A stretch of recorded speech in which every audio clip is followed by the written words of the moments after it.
What a crowd. Good afternoon, everybody. Thank you for joining us.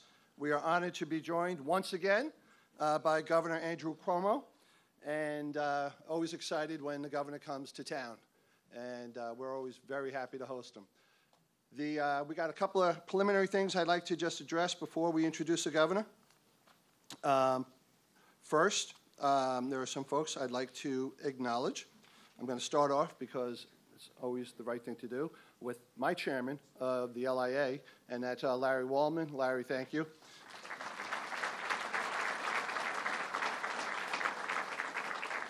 We have with us somebody who I just read the other day is staying with the governor. Very happy to see he's staying. That's our Commissioner of DEC, Basil Sagos. Basil, thank you. Robert Mahica, the Director of the New York State Division of the Budget. Robert, thank you. And Kelly Cummins, the Director of State Operations and Infrastructure. Okay. We have our two great county executives from Nassau County and Suffolk County, Laura Curran and Steve Ballone. Welcome. We have our great new district attorney in Suffolk County, Tim Sini. Our Nassau County Comptroller, Jack Schneerman. We have both our presiding officers with us, Rich Nicolello from Nassau County and Dwayne Gregory from Suffolk County. Welcome, guys.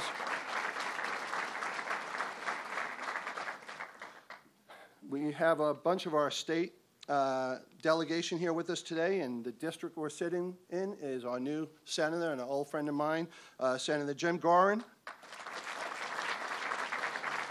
and Assemblyman Chuck Levine. Other members from the New York State Senate, we have Senator Todd Kaminsky, Monica Martinez, Anna Kaplan, Kevin Thomas, and John Brooks.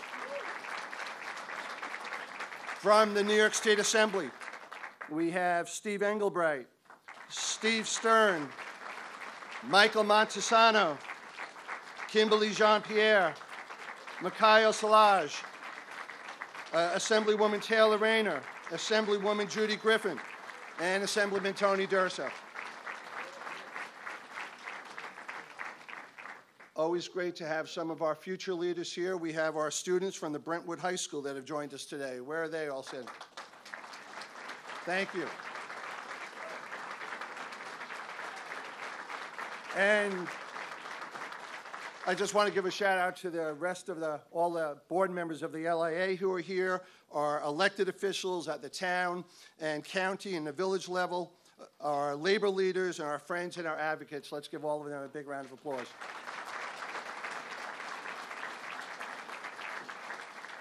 You know, before I introduce the governor, I always get asked, you know, how did you meet the governor? When did you become friends with the governor? And some of you have heard it before, but it's a good story because it's indicative of why he's so effective as governor today.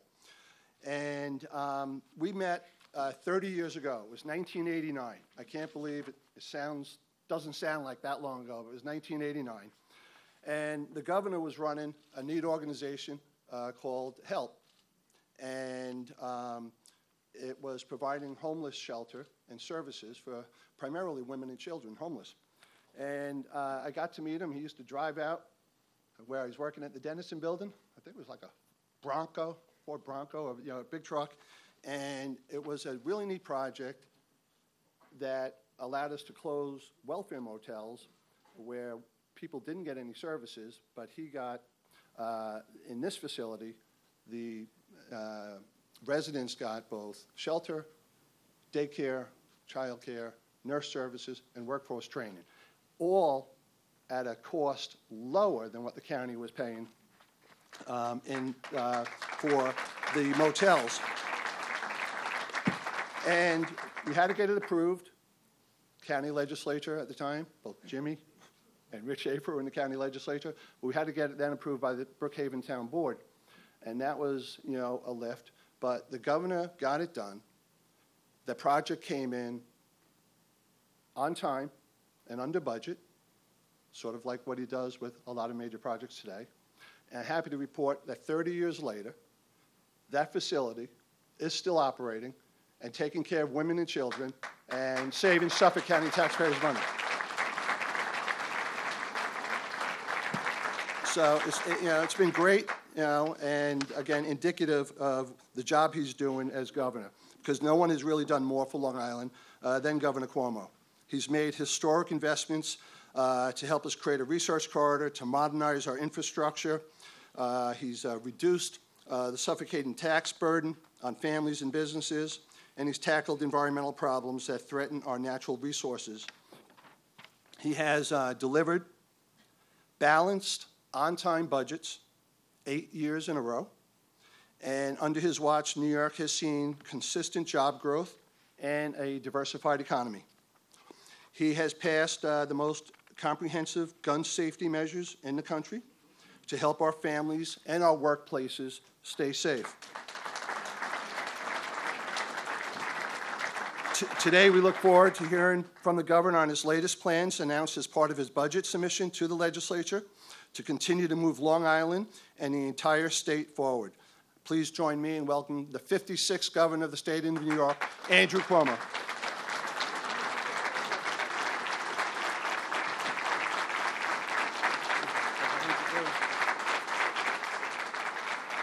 Thank you. Thank you. Thank you all very, very much. Let's give Kevin Law a big round of applause. And our great county executives, Laura Curran and Mr. Steve Ballone. Brothers and sisters in labor, all our local officials, all our state officials, thank you for being here. Please, please, please. Kevin's story is apropos, because when we started that project, we were both about 7 and 8 years old at the time. That's why it was 30 years ago. But it was something that had never been done and could never be done. And it was all uphill, and we got it done, and we made a difference. And it taught me a lesson at a very young age. Just because it hasn't been done doesn't mean you can't do it, and doesn't mean you shouldn't try to do it. And I've lived with that ever since, and it's proven me well. I want to talk to you today about the state of the state. I want to give you a little context first for this presentation. I did a presentation yesterday in New York City on the MTA and the history of the MTA. Long Island Railroad is obviously part of the MTA. After that presentation yesterday, I was criticized by Newsday. Nothing new, but they said in talking about the presentation that the governor made attempts at humor. Now, the implication of attempts at humor is that you failed at attempts at humor, right? Nobody says attempts at humor unless you failed, and that's what they said. You know, you think that, well, hold on a second. You think that you develop a thick skin because you're in politics, you develop a thick skin. You don't develop a thick skin. Skin does not thicken. Skin wrinkles. But it still hurts. What were my attempts at humor? I was trying to talk about how the fact that the MTA uses old technology back from the 80s. And to make that point, I used John Travolta in a subway tunnel. I wanted to make the point that we need strong leadership at the MTA because it's going to be really tough. So I used the Terminator as a possible person to run the MTA. We were talking about East Side Access, which is a project that has been going on and on and on. I said, at this rate, my grandson is going to cut the ribbon at East Side Access. And I ran this. I was talking about the MTA board, which is 23 people, and there are factions and sub-factions, and everybody fights with everyone. And I said, you know, a more operational, more cohesive board would be Trump, Hillary, Limbaugh, Bernie, and Nancy. That's what I said. I thought those were funny attempts. Don't you think they were funny?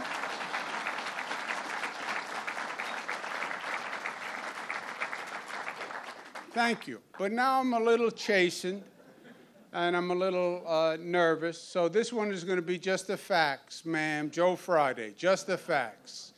No attempt at humor. New York State is really doing well, and we're reaching historic highs. Highest number of jobs in the history of the state of New York, 8.2 million jobs.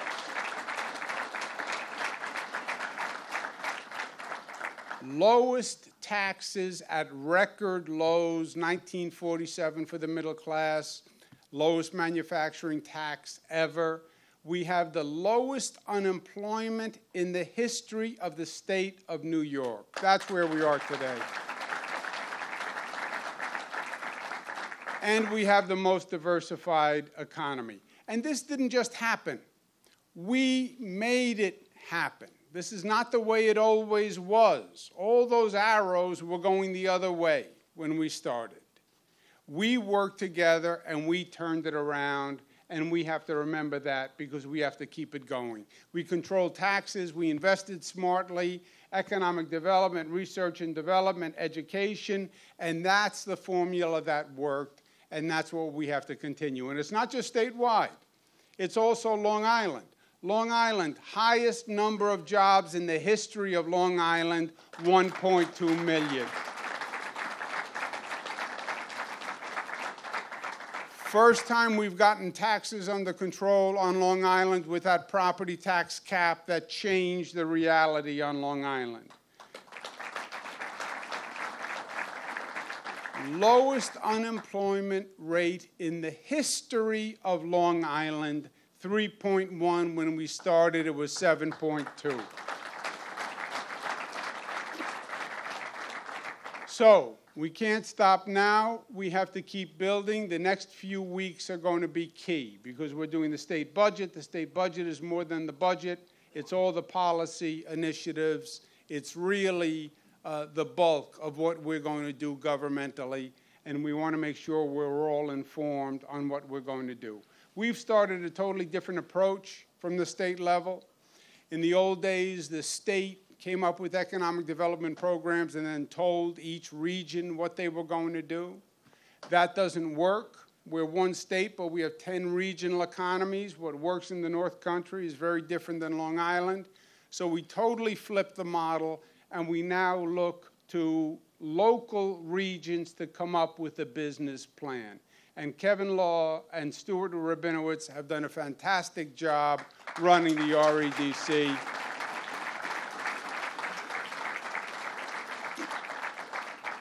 And it is about sustainable development. It's economic development, it's academics, it's transportation and environment and quality of life, all interconnected, all interrelated, developing one strategy. And it's one Long Island. It is not about Nassau versus Suffolk. It's not Suffolk versus Nassau. It is partnership. It is about love. That's what it's about. And it is about Steve Ballone and his relationship with Laura Curran. Let's stand up and see that loving relationship. Stand up and let's see. Look, see?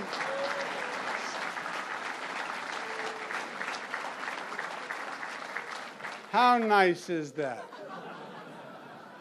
Governor Cuomo brought love to Long Island. I love it. And you look at the results, they're all across the board. We've invested heavily in economic development, and it's creating jobs. Nature's Bounty, 157 new jobs. Broadridge, 374 new jobs. Dealer Track, 357 new jobs. We're investing in R&D like we never have before, all across the board, over $220 million. Transportation, transportation, transportation. New LaGuardia Airport. You're going to be able to take the Long Island Railroad to LaGuardia. You will not even have to get in the car.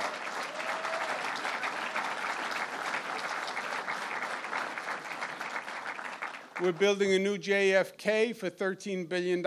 Just this week, we announced the first new terminal, British Airways and American Airlines, $344 million, all private sector money, all their investment on the first terminal. We've done more on the environment than ever before, the largest reef expansion, shellfish restoration, new sanitary systems and sewer systems. We have a 2% property tax cap that stopped local taxes from going up 6, 7, 8%, and it's made a marked difference, the 2% property tax cap. But we're just getting started, and that's what this next budget is about. This budget has an $18.3 billion investment in Long Island, the largest and most aggressive investment in Long Island in the history of the state of New York, and this is the budget we want to pass. This year, it's not about plans, it's not about visions. We know what needs to be done. We just have to get it done, and this year is the get it done year. We have $490 million in economic development, $600 for academia, $250 for transportation, and $280 million for the environment. All major investments to keep Long Island moving forward. First one, $40 million for the Nassau Hub to make it a total investment of $125 million. The Nassau Hub is exactly state-of-the-art and what we're talking about.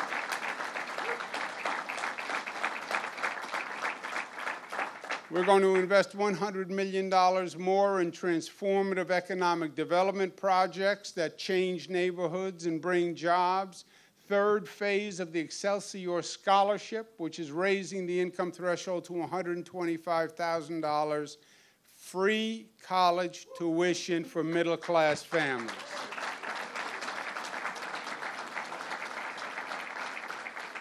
We're going to complete the Nassau Expressway by this December, or we're all going to have a shovel and be out there in November to make sure it happens. But that's going to be a big win. We are going to complete modernization of 16 of the 39 passenger stations on the Long Island Railroad, and we're going to get them done this year.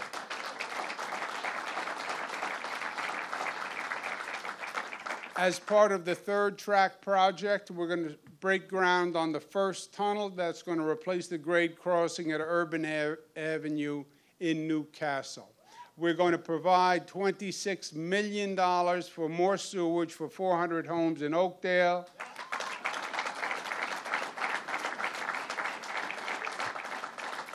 Steve Ballone, I hate to give him credit, he was exactly right. He was a visionary on this project.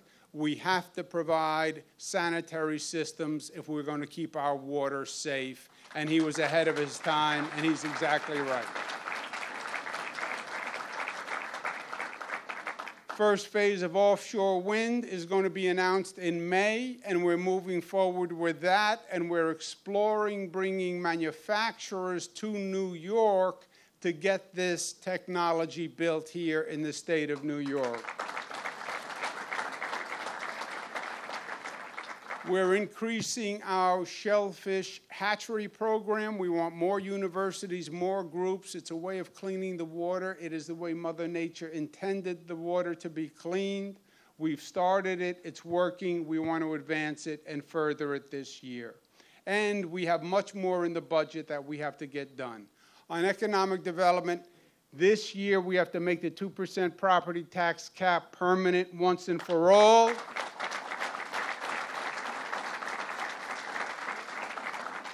No exceptions, no tweaks, no backdoor increases, no Albany games. 2% is 2%. No exceptions, and that's the bill that we have to pass. Local property taxes dwarf state taxes. FDR used to yell about this all the time. He hated being blamed. Talk about thin-skinned. It is not the state income tax that is the problem. It is the local property tax. Typical homeowner pays $1,900 in state tax.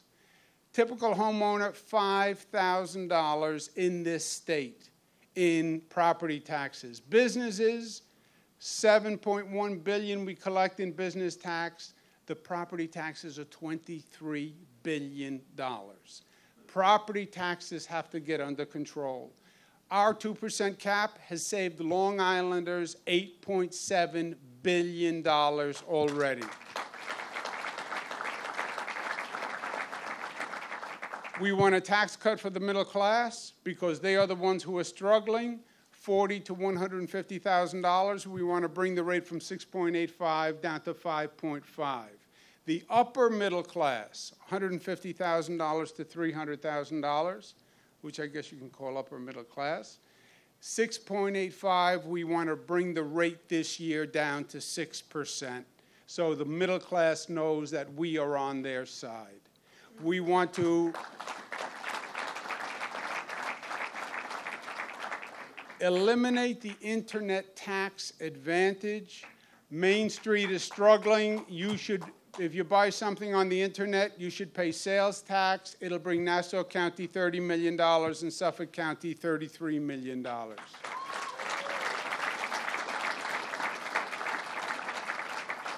We want to continue our regional economic development councils. They're $750 million annually. Long Island and the REDC has done extraordinarily well. They've won $639 million so far to implement their projects. It's working. Let's keep it going. Let's pass it in the budget this year. We have a downtown revitalization program that is making communities walkable once again and revitalizing those downtown areas as people are actually moving back to downtown areas. They want the density, especially young people. They want walkable communities. We've had tremendous success in Central Islip and Hicksville. We want to continue that downtown revitalization initiative another year. $55 million for the Ronkonkoma Hub to create a vibrant downtown. It's an exciting project, and we want to get that done this year. Give that a round of applause. That's Steve Ballone with his $1 million smile. You know why he has a $1 million smile? I didn't know this. Most people have 32 teeth in their mouth. Steve Ballone has 51 teeth in his mouth, hence the smile. Give him a round of applause for that $1 million smile. $6 million for the Nassau Coliseum, which is an exciting project, and we're pleased to be part of it. We're moving forward with a $1 billion private sector investment in Belmont. We have to get that done. That will bring the Islanders back home, and that's where they belong. It's good for the Islanders. It's good for Belmont.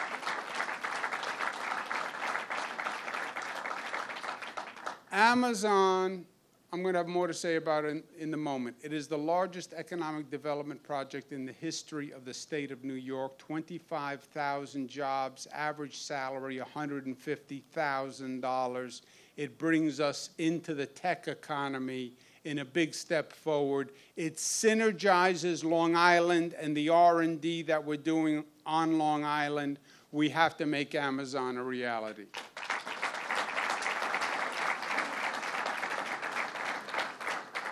With academia, the sweet spot is the commercialization between economic development and academia, taking those ideas that come out of academia, commercializing them into private sector success. This is what Silicon Valley did before anybody else, and did it faster and made Silicon Valley, Silicon Valley. We learned the lesson, and we're catching up at rapid speed, and we want to keep it going. I believe Long Island can be the next research triangle. You look at the universities we have here,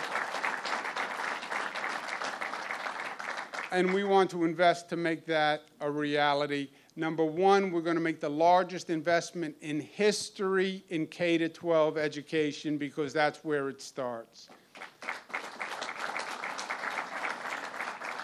$200,000 for a cybersecurity center at Hofstra University, $75 million for a discovery and innovation in medicine and engineering at Stony Brook University, $2 million for a College of Veterinary Medicine at the LIU Post School, $34 million for SUNY's schools, especially Stony Brook, which is doing great work and great R&D. We want to invest more in Stony Brook, and we want to keep it going. Applaud for that. You can applaud for that.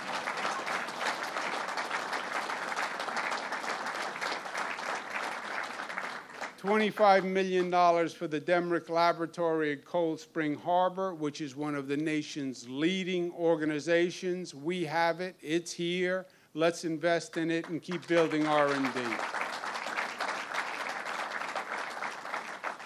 The third priority is transportation. The Long Island Railroad is the circulatory system for Long Island. The Long Island Railroad made Long Island, Long Island.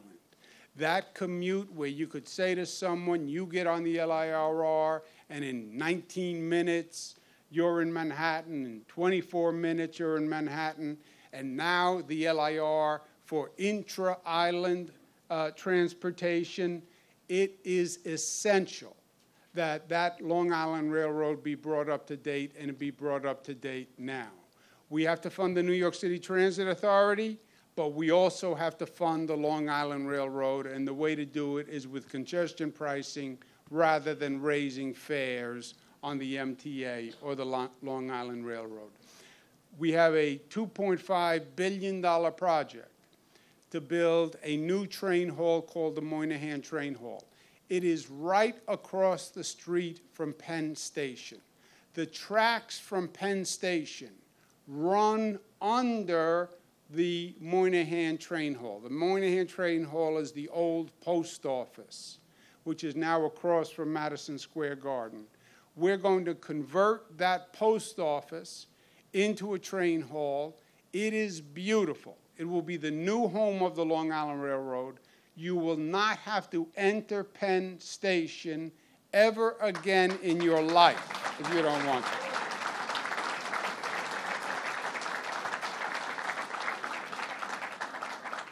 Not that I don't have a deep love for Penn Station, but I don't.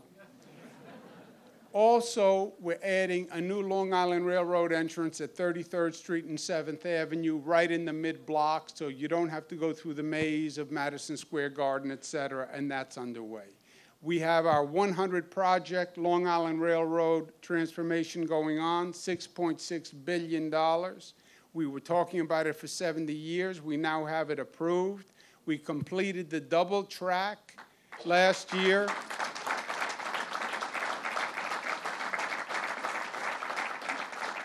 Now we have to finish the third track. The speed will increase 40% when we get the third track project moving and removing that bottleneck. We're building 11 additional tracks, so we have storage in mid-Suffolk, so we have trains on Long Island, and we don't have to bring them out from Penn Station. We're reconfiguring the tracks at Jamaica, which was another bottleneck, and we're upgrading 39 passenger stations, so it is a pleasant experience with state-of-the-art amenities, and they are all going on this year. That's where I mentioned 16 of the 39 will be finished this year. We also must expedite the East Side access. It started in 1968. It has been going on and on and on. I would say at this rate, my grandchildren will cut the ribbon, but I was ridiculed, so I'm not going to do that. But we are going to focus on accelerating the East Side Access Project, and I'm going to do that personally myself because it has to be done.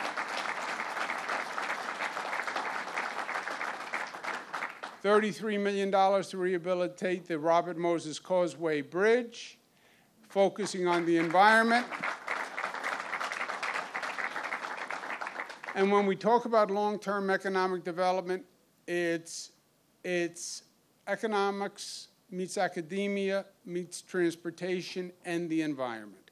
We've been working on what we call the Green New Deal. I believe the economy comes to the place that has mastered the science and the technology to come up with sustainable development that preserves the environment. It is a challenge. It is a global challenge. It is a race to save the planet, and whoever has that technology wins, and we can be developing it right here on Long Island. We're going to start with the Grumman plume. It was discovered in 1976. The water is poisoned. It's been a bureaucratic finger-pointing between the federal government and the Navy. I'm tired of waiting. We're going to clean up those hot spots. We're going to get it done.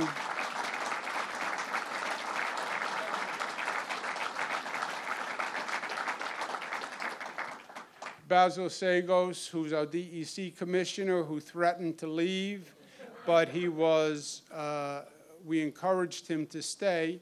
There's a little rule in state government that if you leave state government from my administration, you actually have to leave the state of New York. And Basil hadn't read that rule, but he has decided to stay. So I'm glad about that. And he's going to be doing the plume, and let's give him a round of applause.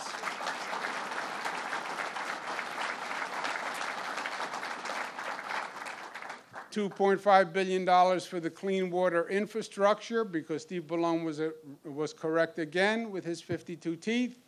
We have more money in the Environmental Protection Fund than ever before, $300 million.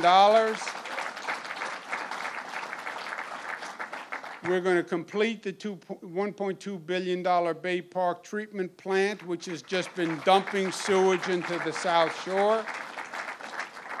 We're going to stop the federal government's plan to drill offshore of Long Island, which was madness.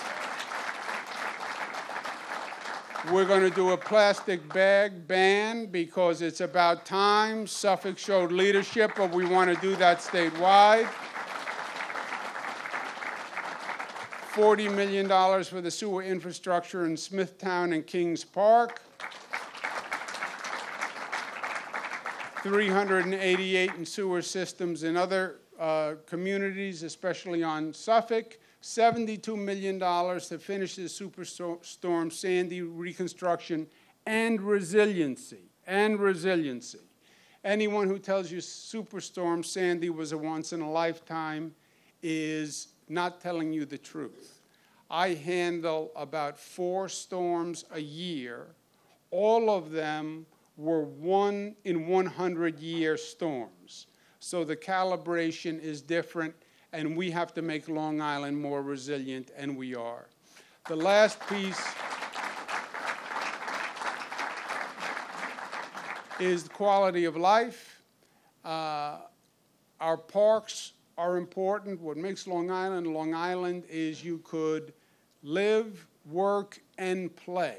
We're always attracted by the natural beauty of Long Island. That's an asset, and it's an asset that we have to grow and exploit.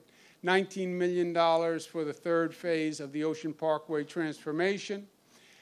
We passed a new gun safety law. We passed the SAFE Act 6 years ago that made history, made us the safest state in the nation when it came to gun violence.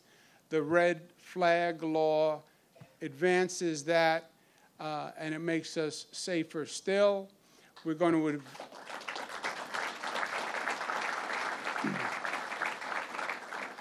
invest $15 million to continue to improve our state parks. We're going to battle MS-13 with $45 million for anti-gang operations. It is intolerable. It is going to stop. $25 million to battle the scourge of opioids, which are taking too many young lives all across this state. $175 million in the conversion of our health care system from a hospital bed-based system to a community-based system. which is something we have to do, including $870,000 for our Health and Wellness Resource Center, $3 million for 2 Nassau University Medical Center affiliated clinics. 2 major threats on the horizon. Number 1 is climate change. I believe it is a reality. We're seeing in this state tornadoes, hurricanes, floods that we've never seen before. You turn on the news channel, and almost every day you see an extreme weather event somewhere on the globe. Long Island is especially sensitive to extreme weather. By definition, by geographic configuration, it is especially vulnerable. We saw that in Superstorm Sandy. We have to be prepared for it. We have to stop it, and our resiliency efforts have to continue. The second major threat is salt. And this is something I've been talking about for a year.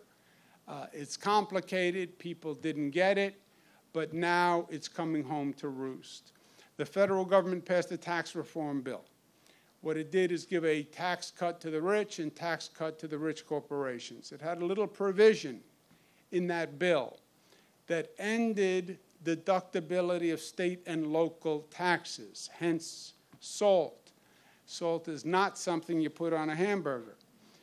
What SALT said was the taxes you pay in property taxes, the taxes you pay in income taxes, will now be taxed federally for the first time.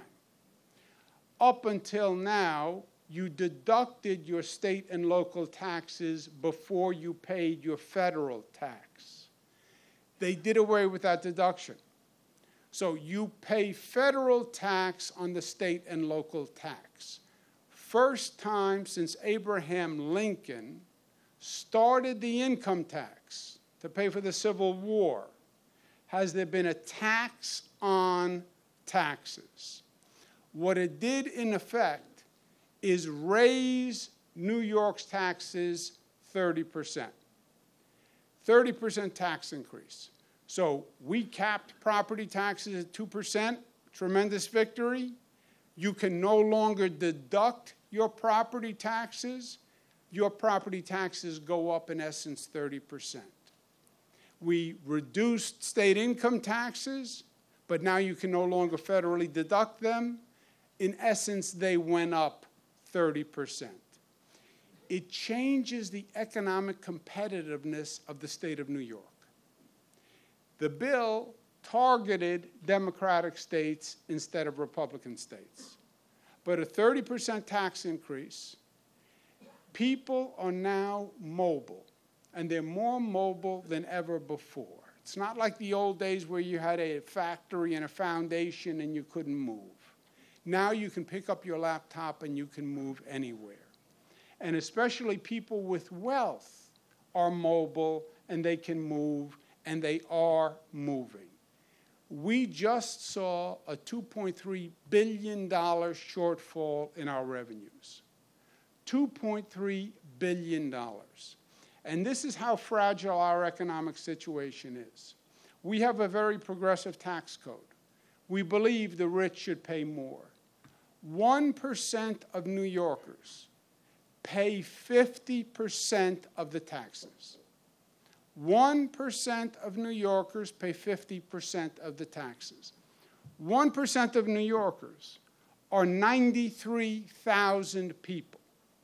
93,000 people pay half the taxes. If those 93,000 people decide, you know what, I'm going to move to Florida, and I'm going to set up residence in Florida, because I can spend 6 months in Florida and I can go back and forth, and there's no estate tax in Florida, and the Florida taxes are much, much lower.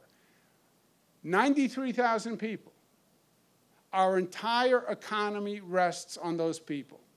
And they are the richest people in the country, and they are the most mobile people in the country. And they are the most financially astute people in the country. I believe the $2.3 billion shortfall is because rich people are starting to leave. If you look at the other states affected by SALT, you see similar drop-offs. Massachusetts, Connecticut, California, all the states hit by SALT have had serious drop-off in revenues. This is a major problem. We have to have SALT repealed. It should be the #1 priority.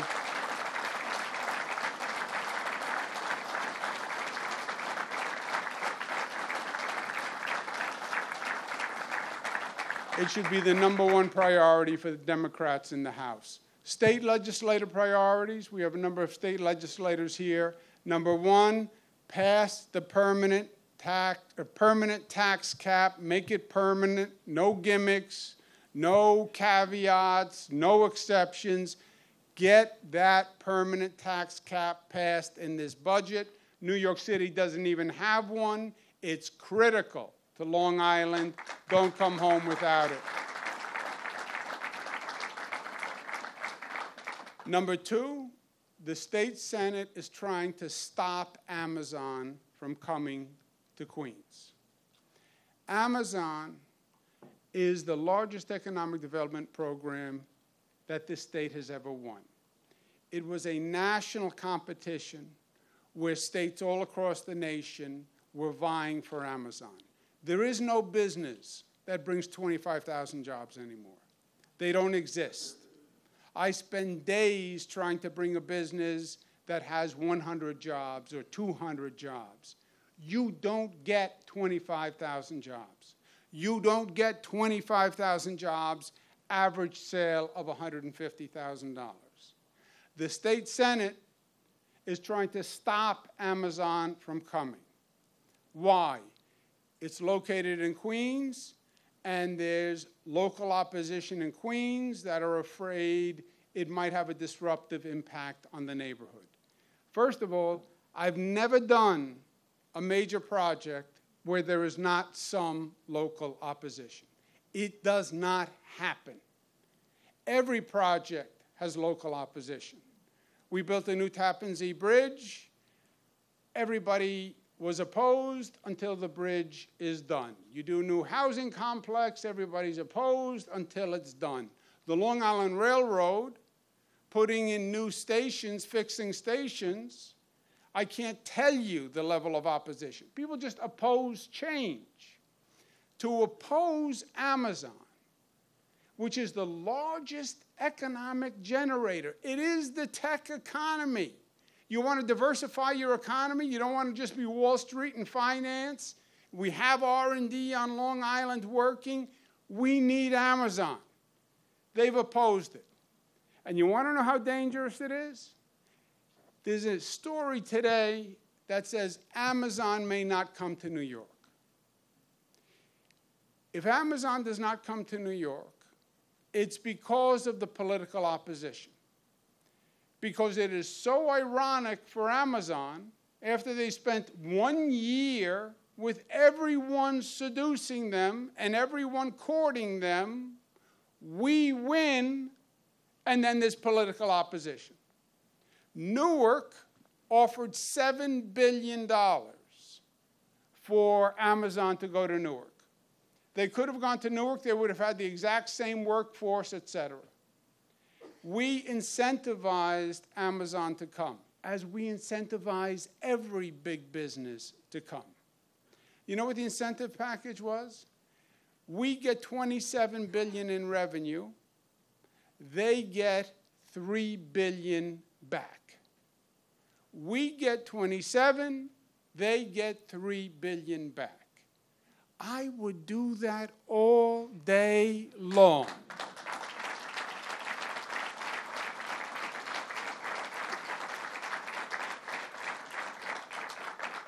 For the state Senate to oppose Amazon was governmental malpractice. And if they stop Amazon from coming to New York, they're going to have the people of New York State to explain it to.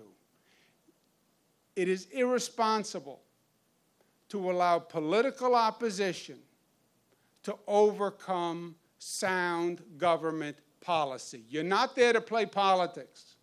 You're there to do what's right for the people of the state of New York, and what they did here is wrong.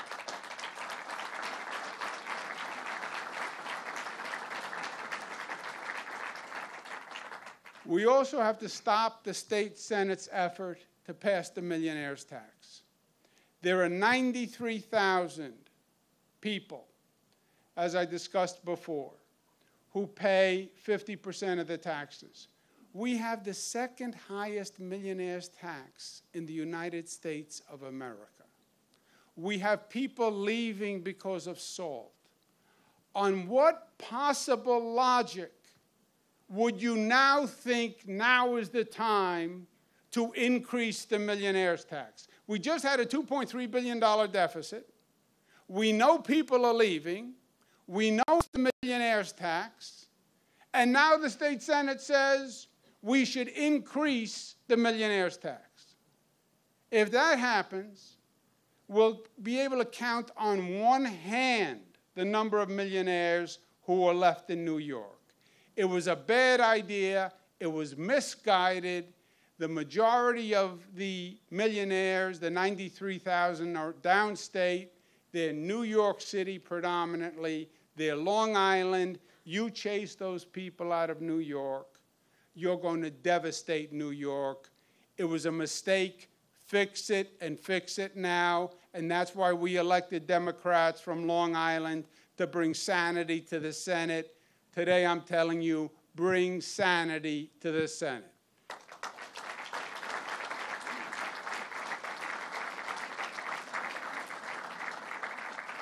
We need them to pass a balanced budget on time, and we need our representatives to remember you represent Long Island. The greatest arrogance is to forget where you came from. And you came from Long Island, and you represent Long Island, and you better deliver for Long Island.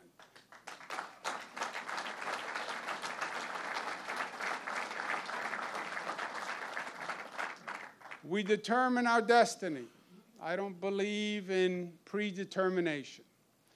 We are what we build. We are what we do. We make our destiny. We are on the way up. The momentum is with us. The tide is with us. The best is yet to come. We just have to make it happen, and together we will. Thank you for the time, and tell me what's on your mind.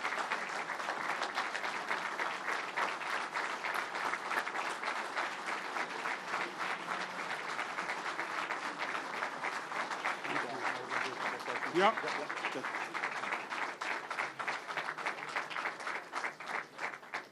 You know, the governor was right, and a lot of people have second-guessed the Amazon decision. Not many people have said thank you. Let's show Governor Cuomo Long Island thanks him for bringing Amazon to our region.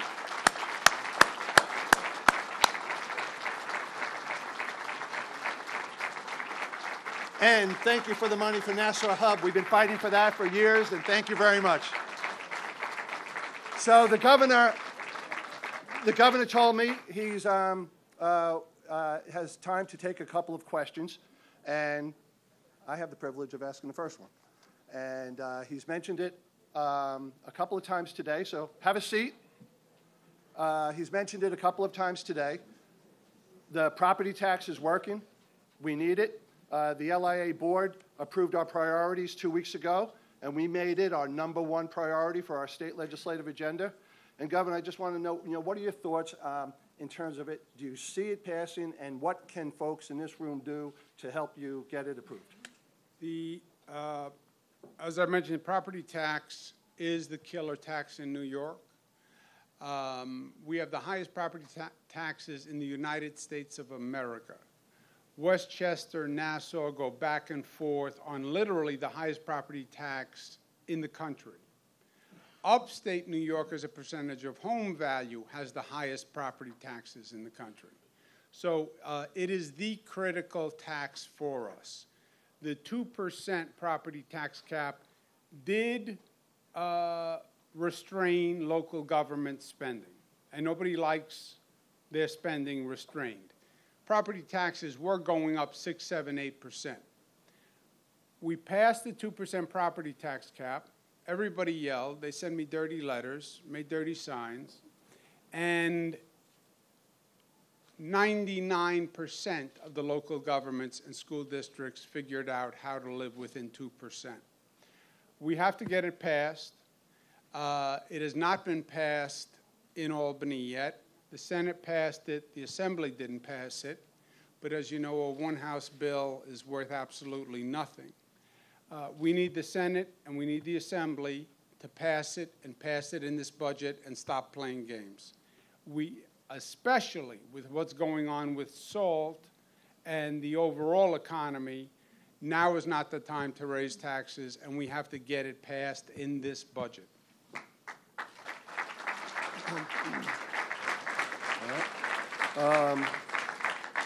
Ryan Stanton. So, Governor, you recently announced and repeated today the $2.3 billion drop in revenue in New York State as a result of SALT. So could you reiterate and articulate exactly what you're doing in New York State to protect us from this devastating federal policy? Yeah, the two steps. One, don't make it worse, right? Do no harm. When you're in a hole, stop digging. Give people comfort. Keep the property tax cap and lower taxes where you can. Certainly don't raise the taxes, which further aggravates the problem, which is what the state Senate was doing with an additional millionaire surcharge, which is really counterproductive. That's number one. Number two, we have to get a change nationwide. And I've been speaking to governors across the country. I'm going to meet with President Trump to talk to him about it again. I've spoken to him about it a number of times. Because how you think you're going to help the national economy when you're devastating the Northeast and California and several Midwestern states makes no sense to me. But it's going to have to be repealed nationwide. And this is not a Democratic or Republican issue. It's a New York issue. And I'd like to see that New York delegation totally united. It was a mistake. It was political retaliation. And we have to get it repealed because long term, it will change the economic trajectory of this state. Make no mistake. It sets up two tax structures, one for the Republican states and one for the Democratic states. And it gives us a tax burden that we will never overcome.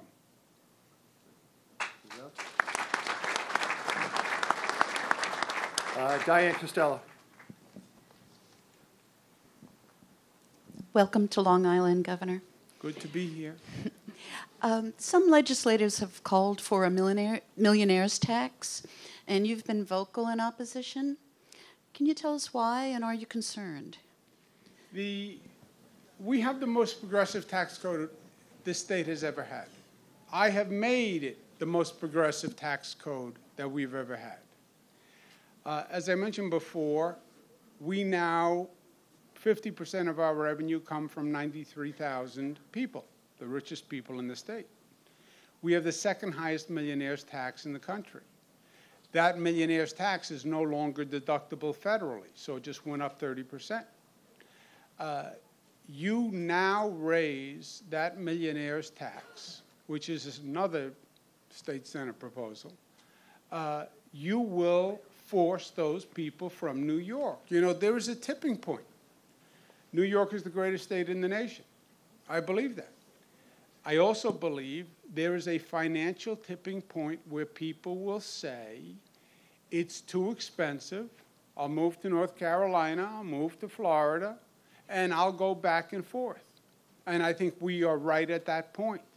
And I think it is delusional to think that you can just continue raising taxes on people who just had a 30% increase, and they're going to stay there like a potted plant and not react, especially for the 90,000 richest, most mobile, most sophisticated people in the state of New York. And you start to see those people leave. You'll see people leave on Long Island. you'll see housing prices drop, and now you're in a downward spiral and you're in a downward trajectory. So I am going to do everything I can to stop any tax increase, especially at this precarious time.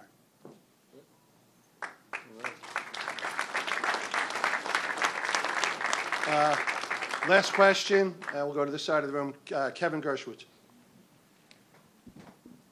Thank you, Governor. Kevin Gershowitz. You've championed the Amazon deal as one of the greatest economic opportunities for our state. And yet, with the recent opposition that's real, and much of it in your own party, how do you counteract that, and do you actually believe this opposition has a chance of preventing the plan from going forward? Yeah, as I just mentioned, there's an article today in the Washington Post that says Amazon is thinking of pulling out. This was a national competition where they had hundreds of applications. People were courting them, governors, senators, mayors, everybody wanted them to come. We win. We win. It was an amazing victory that we won. We celebrated. Well, there's opposition. There's always opposition. They're moving into Long Island City, part of Queens, which is now basically all factories. The Long Island City water line was called Queens West. My father started it back in the 90s. Queens West was supposed to be mixed-use residential and commercial. The commercial never happened. Amazon would transform that whole area. The local surrounding community is nervous. Why? Well, if you bring in Amazon, what's going to happen to rental housing? Is it going to be hard for me to afford it? Valid, bona fide concerns, but also natural to any development. There's a second part of the opposition that is ideologically based. Amazon is rich, Jeff Bezos is rich, we shouldn't offer them any incentives.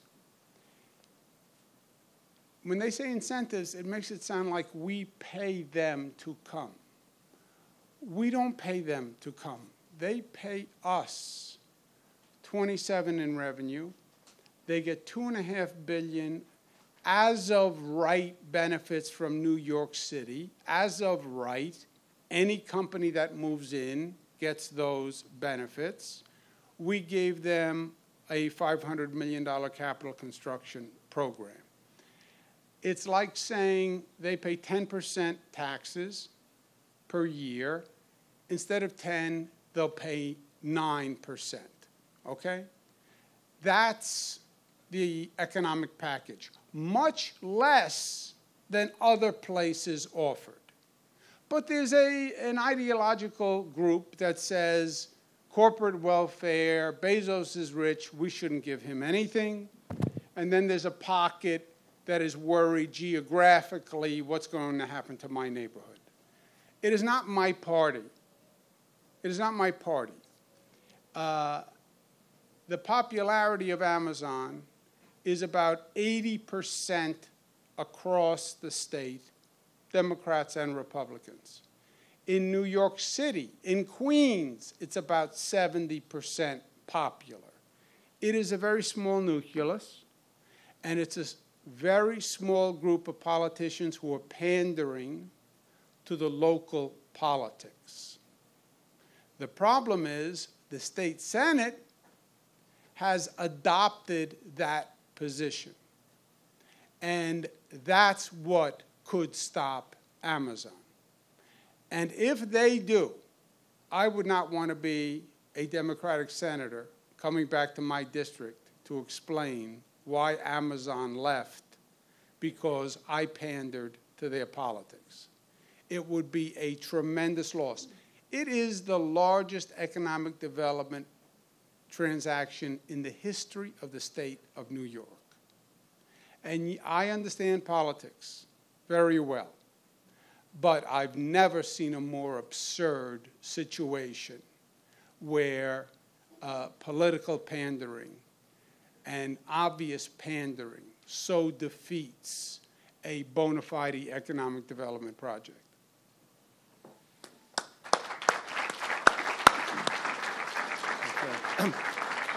Folks, that concludes our program. Let's give one big Long Island thank you to Governor Cuomo. Thanks, brother. Thank you. Thank you. Talk soon. Okay.